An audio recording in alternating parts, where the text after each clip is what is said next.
Okay, thank you everyone for joining today's session. Just a few housekeeping notes. This is a webinar format, so attendees are in listen and view only mode. You do not have the ability to unmute. You will not be on camera. Chat has also been disabled for this session, but you can use the Q&A icon located on your Zoom toolbar to ask any questions today. There will be time for that later in the session. And we also have closed captioning enabled if you prefer for the hearing enabled. So you can click the show captions icon on your Zoom toolbar to see the scrolling text.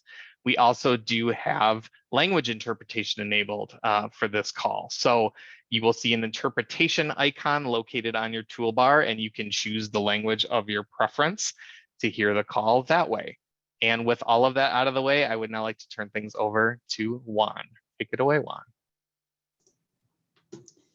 Good morning, everybody, and thank you for joining us today. We are going to be providing some special winners here today with a $100 gift card to Fred Meyer just for being here today. So make sure you stick around for more details later on.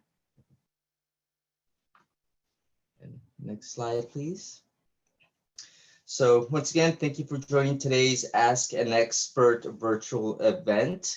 PSE can help. Let's jump in right into our agenda. So we'll start today off with a safety moment on substation safety, followed by team introductions, program overviews, and we will also be having a Q&A with today's panelists. So if you get any questions as you progress through today's virtual event, please make sure to write them down and submit them for the panelists later on. And then at the end, we will have some additional post-event information. So stick around until then. So let's get started with today's safety moment. As some of you might be aware, there have been some substation vandalism in the past year, and PSE takes safety very seriously. So we just wanted to address this real quick here. If you're out and about in your community and you see any suspicious activity, including someone cutting or climbing substation fences or gates, trespassing, including transients or off-road vehicles, illegal dumping, including abandoned vehicles, theft of materials or equipment, or any other kind of vandalism, including malicious damage or tagging, please contact your local police department and take no further action. All right, next slide, please. So some news to know for you is that PSE.com is now being offered in multiple languages, including English, Chinese, Hindi, Korean, Russian, Spanish, and Vietnamese. So a lot more accessibility now. Next slide, please. We just want to go ahead and get things going here with a quick polling question. So what language do you prefer to listen during today's event?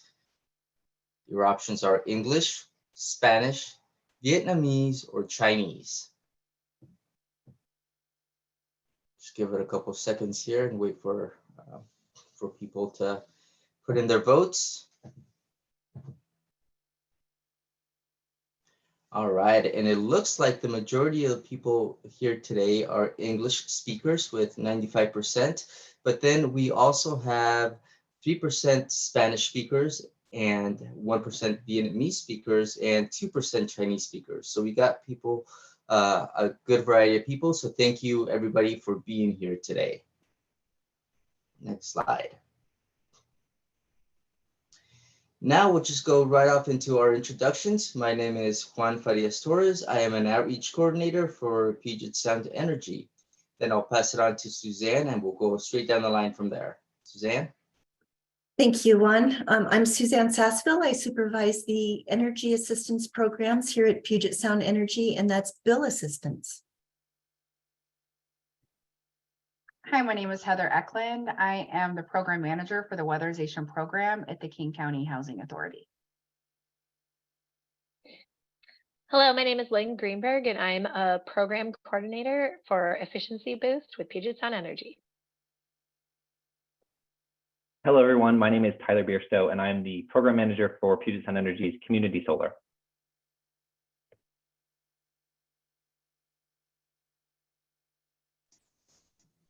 Okay, let's go into the next slide here. Another quick polling question for you. What brings you here today? One, I would like to understand how PSE can help lower my energy bill with payment assistance. I would like information on how PSE can help me lower my energy bill by making my home more energy efficient. I would like to learn how I can get a rebate for using energy efficient appliances and equipment. Or I would like to learn about no-cost solar for qualifying customers. Or all the above.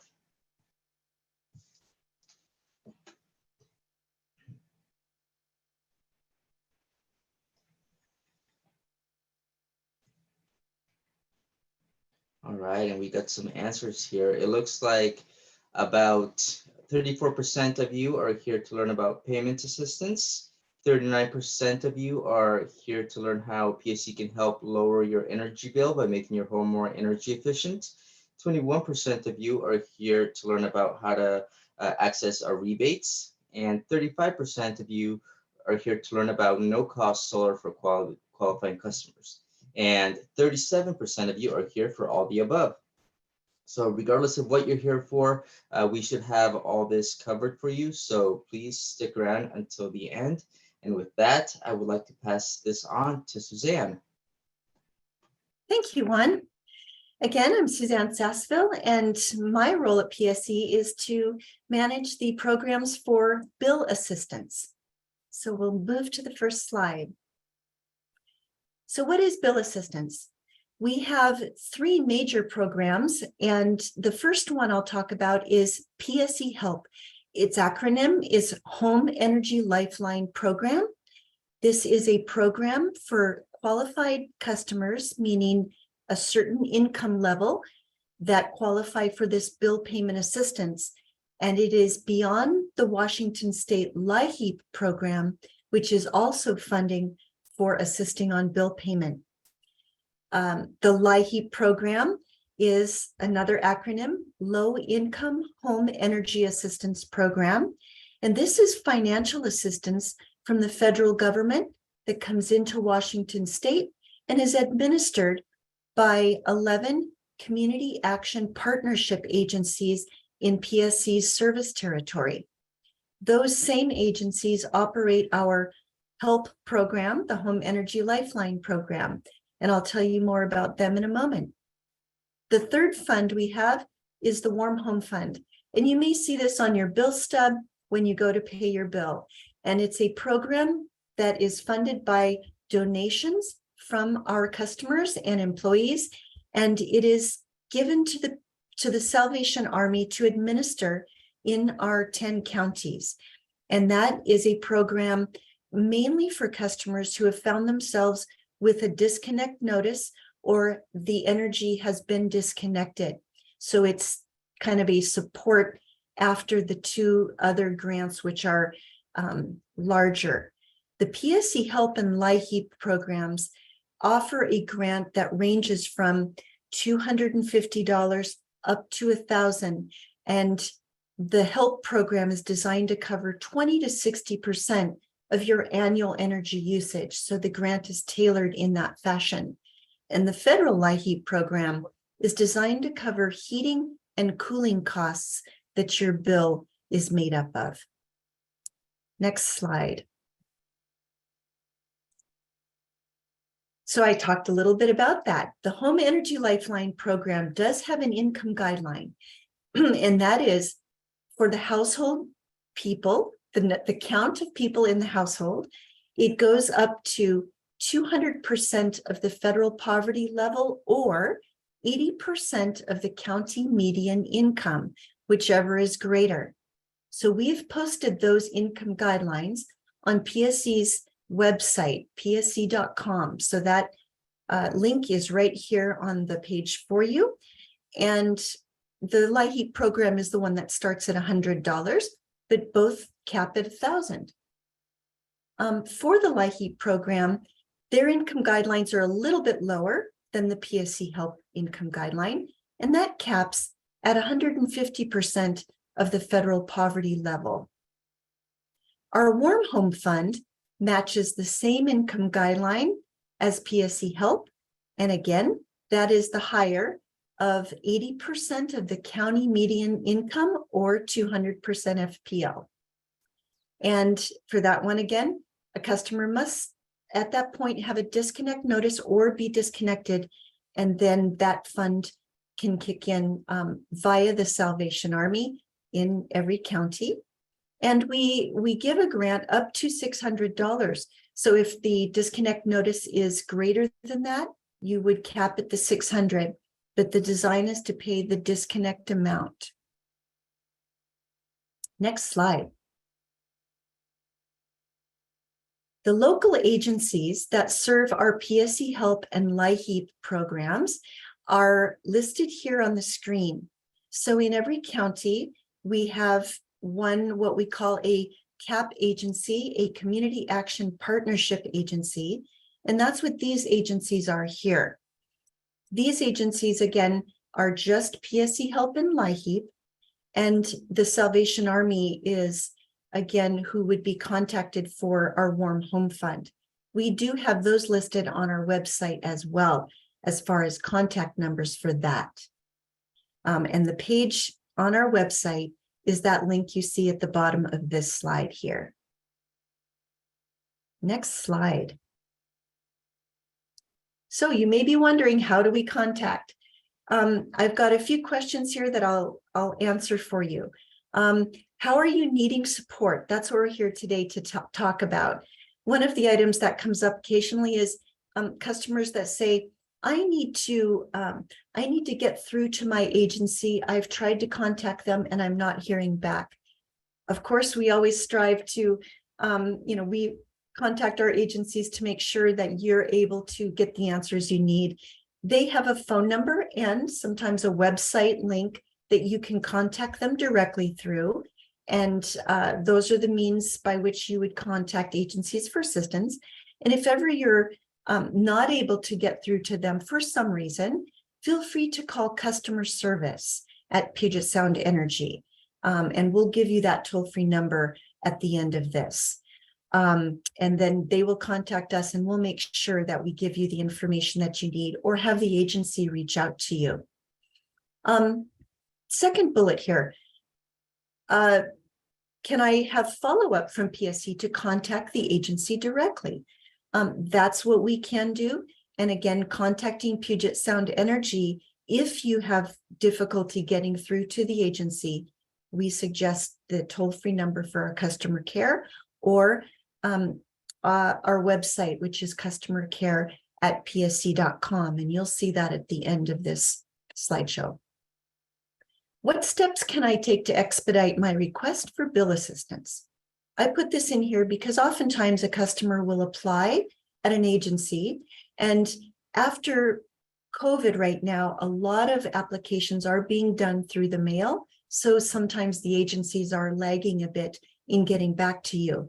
If you need to get a response, we always recommend contact that agency that you started with. And if you still don't get the response you need, certainly calling PSE customer service and saying, I'm not hearing back from the agency. Can I have some help in that? And then they will contact my department and we'll be happy to give some information back to you on how you can make that connection. And if there are other questions that you may have today, please feel free to put them in the chat and we'll try to get to them at the end of today's session. Next slide. This is the phone number, or this is the web address for contacting customer care at pse.com. And I'll give you the phone number to our customer care as well, in case that's more convenient. That is 1-888-225-5773. And we'll put that in the chat. And that's the end of my presentation today.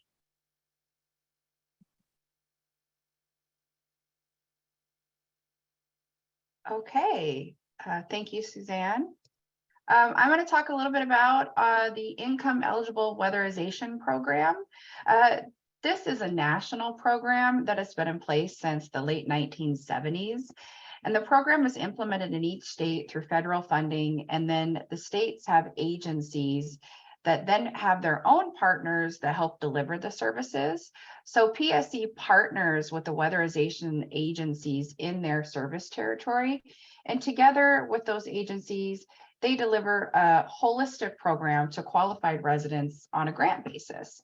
This means that these funds do not typically need to be paid back by the homeowner when we're referring to a grant. KCHA, the agency that I work for, serves the King County area outside of the Seattle city limits. So I'm going to speak to some typical practices and processes that relates to our agency. But for specific information for the agency that services your area, you should reach out to them directly, and we'll provide information at the end on how you do that.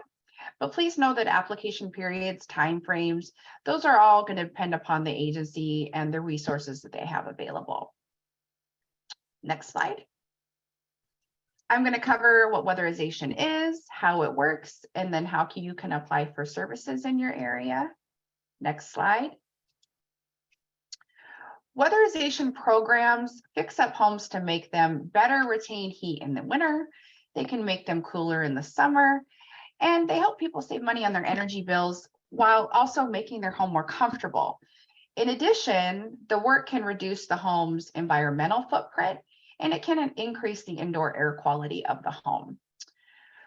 We address in weatherization the building as an envelope first. So what this means is that the walls, floors, and ceilings are ensured that they have adequate insulation. So we want to make sure that we're not we have proper insulation and that we don't have any air leaks. So that photo on the top right hand side, you can see is an image that shows typical places, where warm air escapes in the home and where cold air enters. So this would typically be a drafty home, and drafty homes tend to not be very energy efficient because they're not retaining the heat that's kept inside the building envelope.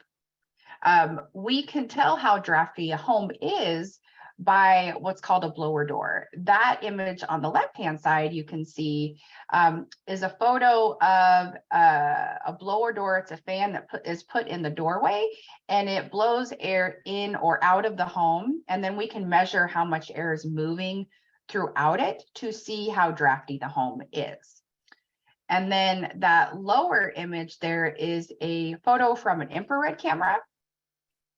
So this will show us with that infrared camera where there is lower levels of insulation and where heat is then escaping from either lower insulation or lack of insulation completely. So insulation and air sealing up those drafty areas are the two most cost-effective, energy-efficient measures that we can do in weatherization. And the blower door with the thermal camera can be used together to help tell a story of how the home needs to be weatherized. Next slide. Some of these, a typical project, I do want to warn you that weatherization can't do every type of home improvement that you would think is energy saving, but there are lists of improvements that we can do that either we can do them sometimes or rarely or never. This is going to kind of help set some expectations of what you might encounter when you have an energy audit. The energy audit details the information that we find in the home, and then we go back to the office and we determine based upon computer software and the measurements that we've taken, what might be the weatherization scope for your home. So I'm going to address what a few of those are on the next slide. So what you would be typically looking at here in the usually column is we have increased insulation. That would be in the attic walls and the floor that we talked about earlier. And then sealing up the air leaks in the home, right? The two most cost-effective things. The next thing after we do that is we're going to look at the ventilation, and we will improve the ventilation of the home, because when you're air sealing and insulating, we're making it tighter.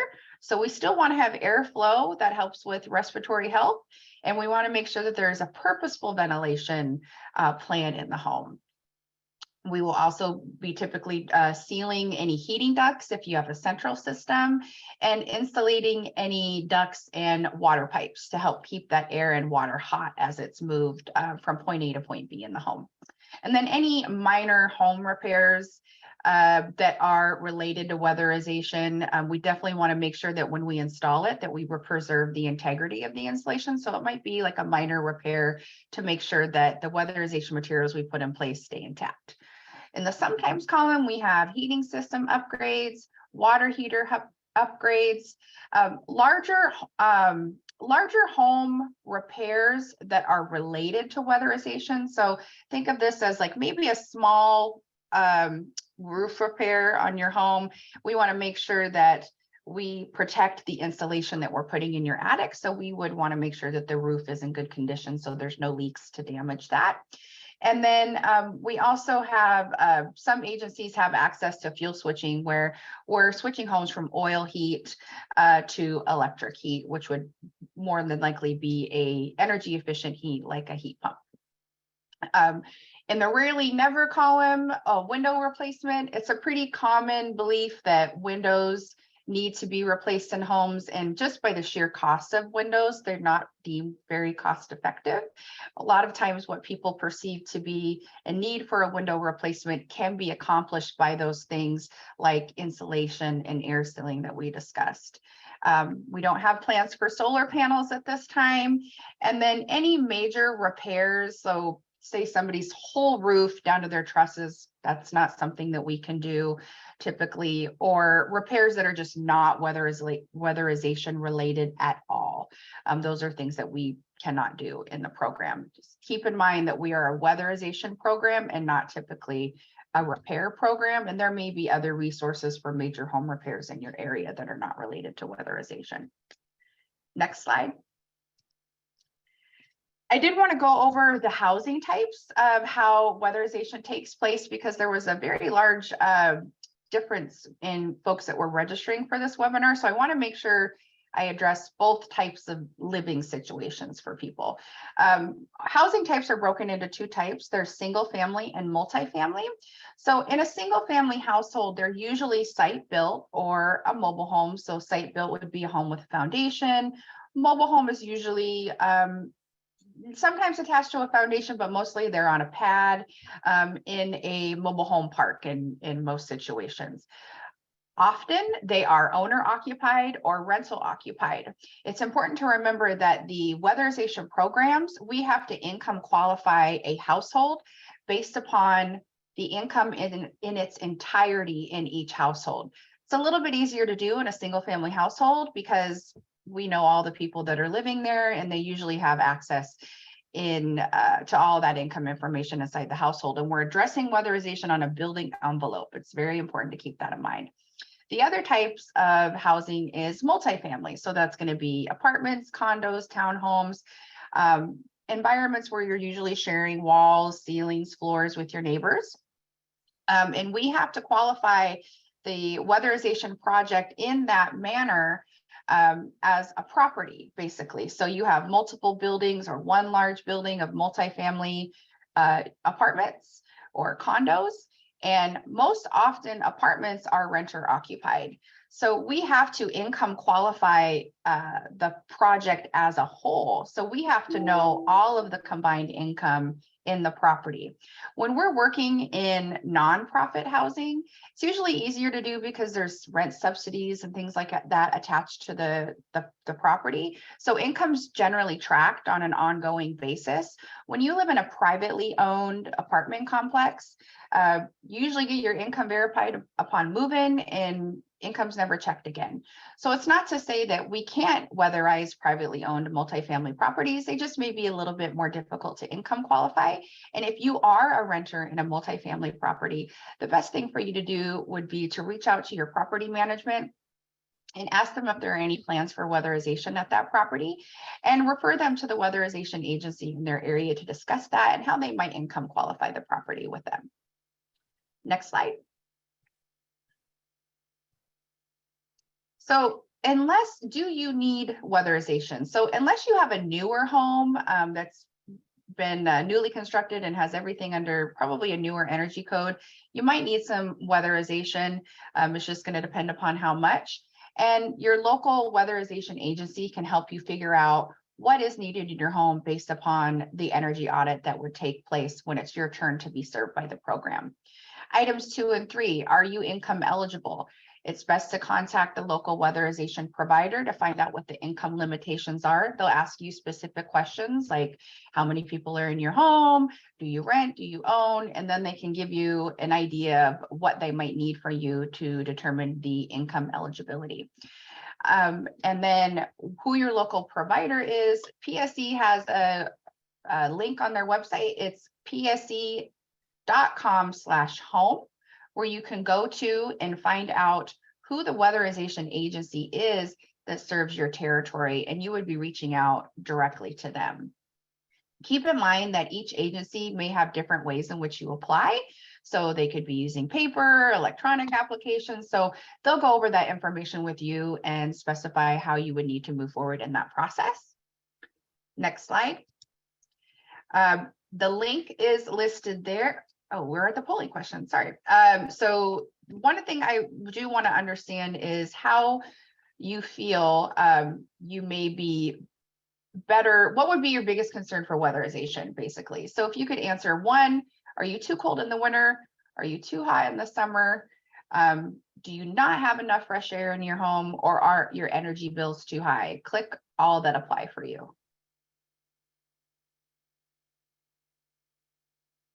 And while we're waiting for those to come up, I think we're going to go ahead and put the web address in the chat for folks to go ahead and access the PSE website so you can see who is actually going to be serving your home. So we've got too cold in the winter, too hot in the summer, right? This is the too hot in the summer is kind of a newer thing that we're dealing with in our area, right? This isn't something that we've dealt with in the past. So definitely those things are related. Not a lot of fresh air in the home. I don't think people always understand the lack of fresh air in their home until they get some nice fresh air in their home and the home is properly ventilated. And then energy bills too high. While we do have some of the greatest rates in the country, I think that people are definitely impacted. So weatherization can typically help with all 4 of those items. So if you think that you're income qualified, I definitely encourage you to check that out on the PSE website. Remember, this is a grant basis, so it is given to the homeowner as a grant in which they do not have to pay back. It's a very high value service. And the websites are listed there on the screen. The second link there is the Department of Commerce, who facilitates the Weatherization Assistance Program in the state. And then, like I said, PSE partners with the weatherization agencies to deliver the programs to your service territory. And that will also give you a map and some other information if you'd like to review it. So with that, I'm going to go ahead and pass it on over to Lynn Greenberg, and she's going to talk about the PSE Efficiency Boost program. Thank you. Thank you so much, Heather. If for some reason you don't qualify for home weatherization assistance, Efficiency Boost is a great alternative to consider. Efficiency Boost helps make energy saving upgrades more affordable so that you can improve your home without breaking the bank. These rebates are significantly higher than our standard everyday rebates, and some are more than twice as much. They can help lower the upfront cost to purchase efficient equipment. You can visit our program website at pse.com/boost to see if you qualify. Income tables are loosely based off of 90% of area median income, so they reach a higher income threshold than our home weatherization assistance program that Heather just discussed. Next slide, please. The incentives we offer are designed so that you can be confident these upgrades will pay off in terms of home comfort and savings. Boosted rebates are available for insulation, air and duct sealing, windows, water heat, space heat, smart thermostats, and clothes washers and dryers. Next slide, please. We recently introduced a new offer on PSE's retail marketplace that I wanted to draw your special attention to. Right now, income qualified customers can purchase some models of smart thermostats for as little as $1. Smart thermostats can make your home more comfortable, warm, and energy efficient. You'll still have to handle the installation, but this is an incredible deal that can help you keep your heating and cooling bills more manageable. You'll find more information on our retail website, which is pse.com/boost marketplace. Getting started with Efficiency Boost is pretty simple. First step is to review the income guidelines on our program website, and then you'll want to contact our energy advisors to discuss your eligibility. An energy advisor will guide you through the next steps and can even provide referrals to recommended energy professionals who are approved to deliver Efficiency Boost instant rebates. Finally, you'll self-attest your income level with an income qualification form, and then you can begin your work. Next slide, please. Our program is designed to be flexible, and there are several different ways you can participate. You can request a referral for a PSE recommended energy professional who can provide an estimate for your work. You can also work with your preferred contractor or do it yourself instead. Or in the case of thermostats, again, you can visit our retail website, which I've already mentioned. Next slide, please. For many of the incentives offered through our program, you may need to work with a contractor. And if you haven't worked with a contractor before, an industry best practice is known as the rule of 3. We recommend getting 3 bids from licensed, bonded, and insured contractors so that you can make an informed decision on your work and your investment in your home. If you hire a participating PSE trade ally to complete an upgrade, you'll receive an instant rebate, and that'll be reflected straight on your invoice. So that lowers the upfront cost of the work you're doing. However, if you want to do the work yourself or work with your preferred contractor who might not be a PSE trade ally, we still have a process to accommodate that. You'll just need to fill out a rebate application and submit it via email or mail, and then you'll receive a rebate check in a couple of weeks. Next slide, please. We think this program is great, and we're happy that many of our customers agree. Here's what a recent customer had to say about their experience. The service provided was excellent, and the insulation that went into my attic made my house so much cooler in the summer. What a difference. Thank you for making my life better. Next slide, please. For our section, our polling question, we're going to turn things over to you. It can be tough to figure out where to get started sometimes when you're looking at home energy upgrades. So we wanted to ask you, which efficiency upgrade do you think might often be recommended as a first step to improve home comfort and save on bills?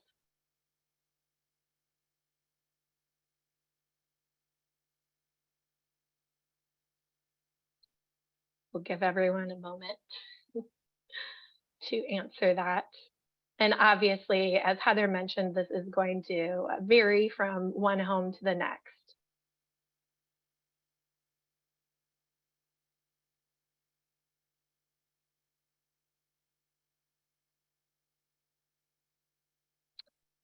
Aha, yes, and 48% of you are correct. Believe it or not, insulation is considered what can often be a great initial first bang for your buck if you don't have enough existing insulation levels in your home, even more than windows. So again, if you were really hoping to get windows, I think we are a great alternative to the home energy weatherization program, but those are expensive, and we first recommend insulation to help you get your home feeling more comfortable and saving on your energy bills. Next slide, please.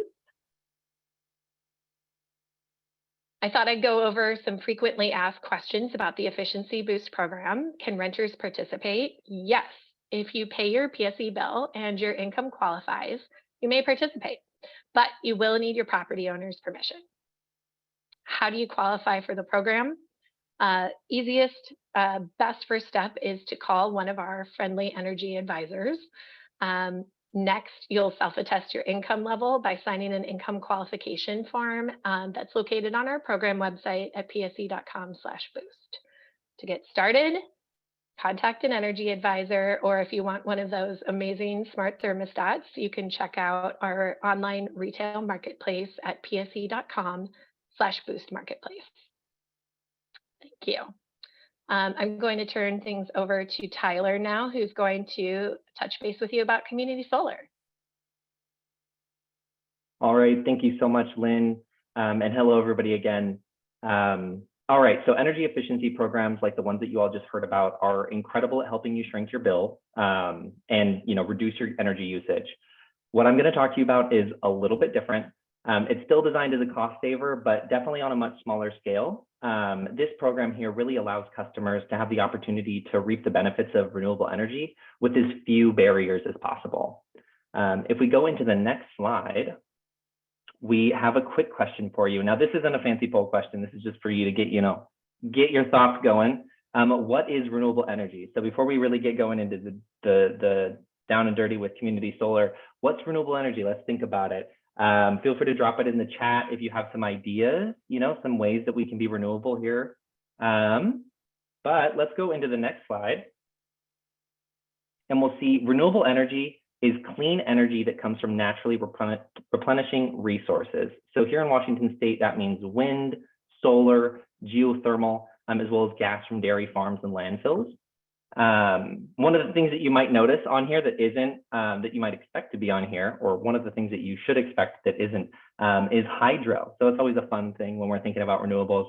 Here in Washington State, hydro is considered clean, but not green. So it's not renewable energy. But great, let's go on to the next slide and we'll get into the details here. So bear with me, before we really learn too much about community solar, we're gonna take it back and do a quick little lesson on energy. So if this is new, maybe you'll learn something today. If it's not, we're gonna do a quick little review. Energy is essential for our daily lives, right? But what exactly happens when you flick that light switch and the lamp turns on in your home? Most energy is generated by power plants, where various energy sources are used to produce electricity. That's what you're seeing over on the right-hand side of the screen.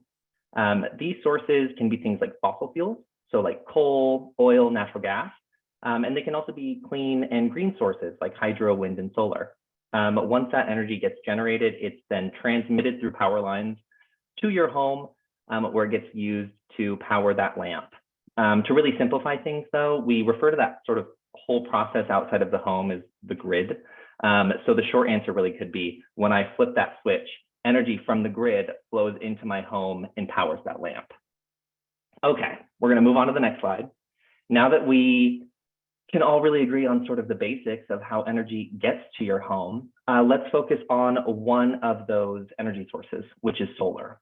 When we typically think of solar, what do we normally picture?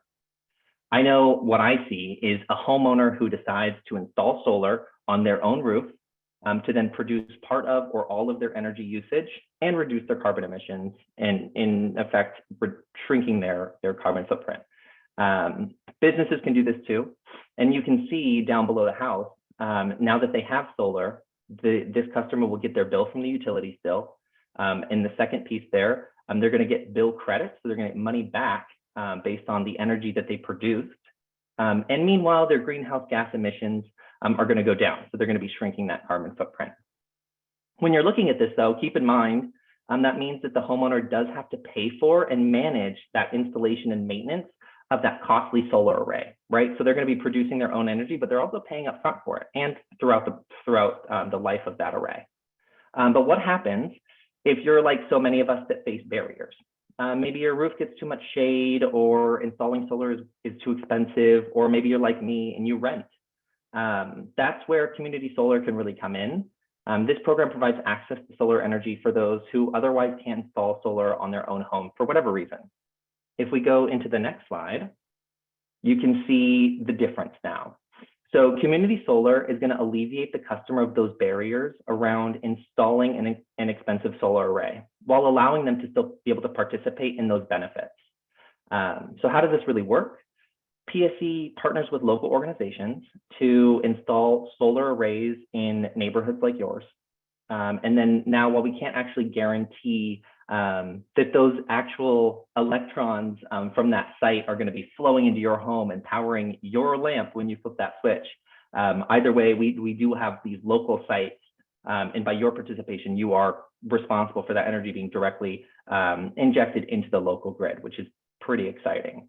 So as you can see here, again, we've got all of that burden of installing and maintaining that solar that's been taken away from the homeowner, and it's back into sort of the mix. That's what PSE is doing. But as a participant, that's where your energy is tied to that. So if we go into the next slide, though, you will see really this is the reason why I'm talking to you here all today. So now that we understand kind of how it all works, I'm going to talk to you a little bit about community solar specifically. If you were to look this up online on PSE's website, you're going to see that there's a monthly subscription fee.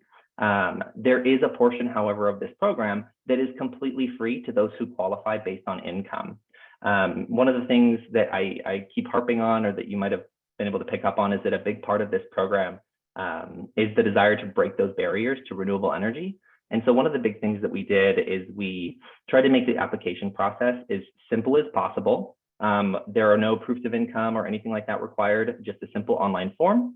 And then customers who qualify can count on a fixed monthly credit that amounts to just about $130 a year or so. So again, it's not designed as a huge energy saver, but it will save you, a little bit on your bill, and allows you to really reap those benefits and reduce your carbon footprint. Currently, I believe we might be at full capacity for our current site, but we are in the process of expanding this program and building new sites here on the west side, which is super exciting. You can check this out on your My PSE portal. I think it's typically the easiest way, or contact an energy advisor to learn more about it, or even join the wait list. We do have a wait list available for folks if you'd be interested in this in the future. One of my favorite things, just to kind of close this out, is last year was our first full year having this program. And we were able to distribute almost $200,000 in bill credits to income qualifying customers. So super, super exciting. It's when it comes to your sustainability journey, obviously energy efficiency is the way to save a lot of money, to make that, really move that needle. But once you kind of get all of that taken care of, if you want to make that next step into renewable energy, we have options for you. All right, and if we go into the next slide here, I'm going to leave these up for a couple seconds, but I'm not going to read this through. It's a ton of info. It's just some of our FAQs. All of this can be found online. But just so you do know, we have all of these answers around who can subscribe, around some of the details on really like how it all works and how installations work, with whom does PSE partner, the size and estimated shares, as well as the qualifying income thresholds. So feel free, please check it out. We'll drop the link in the chat. But yeah, thank you all. I'm going to pass it back over to Juan, who's going to lead us into, I think, a Q&A session. Yeah, great. Thank you so much. Yeah, so we are at that point in the webinar here where we are going to start answering some questions for you. So I'm going to go into the Q&A function here and get going with that. So if you have any additional questions, feel free to send them our way through the Q&A portion here. So first question comes from an anonymous attendee, and it says, my rates have almost doubled since new meters were installed. How are these calibrated differently from previous meters?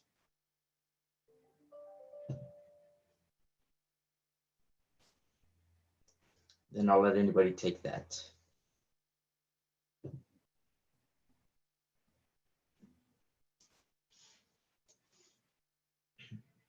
Yeah, I can jump in a little bit outside of my scope, but one of the things just to understand sort of how everything works at the utility, really when it comes to changes in rates, it's, I think it was mentioned earlier, PSE in Western Washington does have some of the most competitive electric rates in the country, which is really exciting, but that doesn't mean that things can stay the way they are and that things are always accessible. So I think that that's really that's why we're all here today talking to you about these options.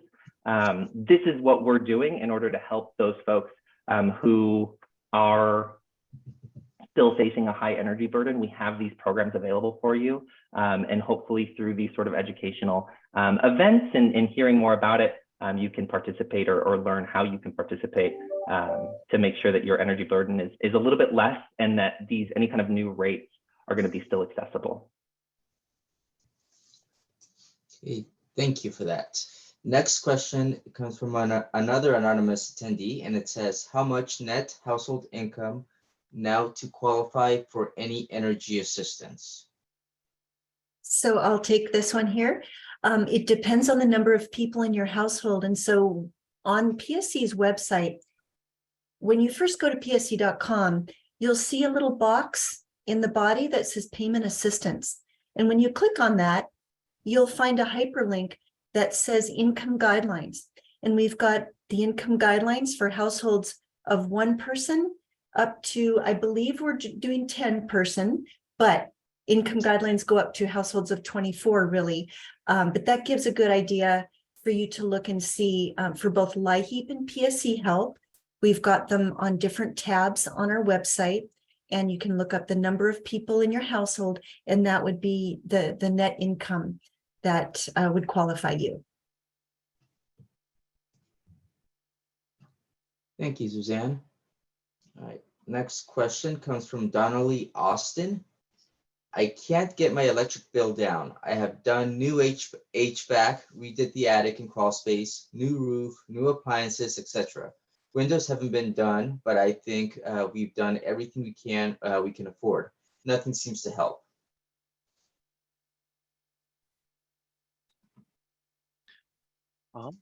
I might be able to advise on that. A lot of times, heating systems will be a big usage draw. Typically, heating systems take up 50% or more of household use. If you want somebody to go over your individual consumption, though, you can certainly give us energy advisors a call, and we'd be happy to go over the appliance consumption and maybe pinpoint what's causing your high bills. Thanks for that, Connor. All right, next question comes from Lena Ray. How many times can you receive PSE help assistance? Is there a limit on it? Good question. I saw a couple of people ask that same question. Application for PSE help and LIHEAP is once per program year. A program year begins October 1st and goes through September 30th. So one could apply in July, for example, and then again in November. So it's once per program year, October 1st to September 30th. Thank you, Suzanne. Our next question comes from another anonymous attendee. It says, I am a Canadian with a house in Point Roberts. Do I qualify for the solar installation? Also, are there contractors that will go there? So I can probably take that one. So we can provide solar net metering to most electric customers, but the installation would actually be done through an installer, not through the utility ourselves. We can certainly generate a referral for Point Roberts, or you can log into your PSE online account, and then under efficiency and green options, there'll be a referral page to see if any contractors pull for the Point Roberts zip code. I know it's tricky to get out there. But just a word of advice to anybody listening in, actually installing solar on the home, per Tyler's point, is typically a long-term investment. So just be really wary of any offers that seem too good to be true. So just a heads up there. Great, thank you. Next question from Deborah Crow says, looking into hot water tank, a new one for a 1996 mobile home. So I'm assuming it's probably a question about whether she qualifies for rebates or something along those lines, or if there are any rebates for mobile homes. I can take that one. There are rebates for manufactured housing, and some of them are even higher than what might be available through Efficiency Boost. Your best bet is to call an energy advisor, and they can help work through all of those specific options with you. You can also check out the PSE website at pse.com/boost. It has all of our incentives listed. And there is a table, I believe, that also compares that with manufactured housing rebates as well. Great, thank you. Next question comes from Kristen Fredericks, and it says, I live in a 100-year-old or 100-plus-year-old house turned into 3 apartments, and I rent. How can I get help with weatherization for my landlord? Okay, I can answer that. So the home, it gets a little tricky when you have single family homes that have been converted into multifamily housing. The first step, essentially, you would contact the weatherization agency to determine how you would apply, and all 3 incomes do need to be evaluated for each apartment. There's also other pieces of information needed, such as, is this actually a permitted, like, do they have 3 separate electric meters? There's things that have to be evaluated for that, but it's not out of the question. You definitely should just apply, and we would take a look at it from there, or the agency that would be in your area would look at it from there. And we also work, and there has been a few questions in the Q&A that I've been answering about renters. In single family homes, you can weatherize renter occupied housing, excuse me. We do have to have the homeowner involved. So the first step usually is to determine whether or not the people in the household are income eligible. And then once we determine that, we then work with the owner of the property. We don't share your income information with them. We just let them know that they have tenants that are qualified to participate in the program. And then we work with them as far as agreements, because they are the owner of the property and they do need to be aware of the program and what we would be doing to their home. So.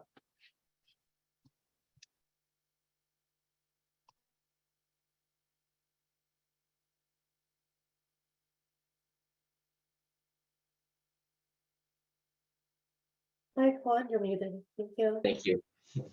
I have another one here for weatherization. I think you might have touched on it real quick, but I'll just read it here. It says, is the income qualifications for weatherization program against the landlord and renters? It's the people who occupy the home. It is based off of their income, the people who are paying the bill, because the work that we do is designed to preserve housing of income eligible people. Perfect, thank you. And the next question from Shirley Hall. I've had the assessment done for weatherization. Is there financial assistance for having these upgrades done? For example, added insulation? I guess I would have to know who did the assessment. If it was a weatherization agency and they performed the energy audit, then they would be carrying forward with any scope. If it was an outside provider that's not tied to any weatherization agency, we would not utilize that audit. More than likely, the agency is going to perform their own energy audit. So as far as rebates, that's not how the weatherization program delivers its services. We contract as a whole. Individually, as an agency, we perform the work. We either contract out for it or do the work themselves if they're a crew-based agency, and they do all the work. So there's no reimbursement that takes place. It's a way to make sure that we deliver the weatherization to a certain standard and scope that is set by the state. So no external audits or contractor bidding or pricing is utilized outside of the weatherization program. I hope that answers your question. Okay, so we have time for probably one more question here. So Alice Gray says, I'm interested in a heat pump. I am all electric and have no vents. Are vents necessary to for heat pump installations? I guess I can answer that as well. Vents meaning she's all electric, doesn't have vents. So does she, I would assume from that you have baseboard or wall cadet heating in your home, that would be a perfect installation for a ductless heat pump. If you had ducting, is what we call it, that's attached to a central heating system, there are also heat pump systems that can be installed in replacement of the standard electric furnace. So either way, it can be done. Heather, if I can jump in really quick, and I not to like totally take this off the rails, but would it be fair to say, just kind of hearing some of these questions that folks are asking around weatherization, and this I guess is for Lynn and Suzanne, kind of all of us up here. I know when it comes to like the renewable space, we would much rather prefer folks, if there are questions, if you think that like, hey, maybe I qualify, maybe I don't, how does this work? Please reach out, ask. We will connect you with someone who can answer those questions specific to your home. Right. So don't let any of this think like, oh, well, maybe not, maybe this isn't, maybe I don't quite fit. Ask. Maybe you don't, maybe you do, but we definitely have folks who are here, who are excited, who want to work with you to see what we can do to help. Yeah, and I would add to that just really quickly too. I just want to make sure everyone understands our energy advisor service is completely free. It's a wonderful resource provided for our customers. These are trained experts who can help with all of your questions. So please don't be shy about giving them a call. They're wonderful folks. Yeah, you might get you might get me on the other line. I'm an energy advisor, and my colleagues are all equally knowledgeable and would be more than happy to answer any questions that don't get addressed in this Zoom meeting. Okay, one more question here. And it's from an anonymous attendee, and it says, in order to verify income, are tax returns required or pay stubs? I can speak for bill assistance, and we typically look at the previous month, and that's what we go by, or the agency will go by. And if you're over income, they will look at the previous 3 months and see if levelized there, your income qualified. And if not, if it's still over income, we then do have you tell us or bring in for 12 months, because we know that someone could be unemployed for a good 9 months of the year, and really that year you were within the guidelines. So we have different ways of doing it, and our CAP agencies will be able to help you with that. But tax returns aren't usually what we look at. It's paycheck stubs, or if you're on a fixed income, your notice of your monthly amount that you get. Okay, and with that, let's go ahead and finish up here today. So hopefully you were able to grab all that contact information right there. And thanks everybody for joining us today. Winners for our prizes today are going to be contacted tomorrow, May 11th, via email. So keep an eye out for that. And then also don't forget to take the post-event survey that you will be receiving via email as well. So also keep an eye out for that. And if you want to find us out in the community, you can visit pse.com/events to see where we will be next. Thanks again, everybody, for joining us.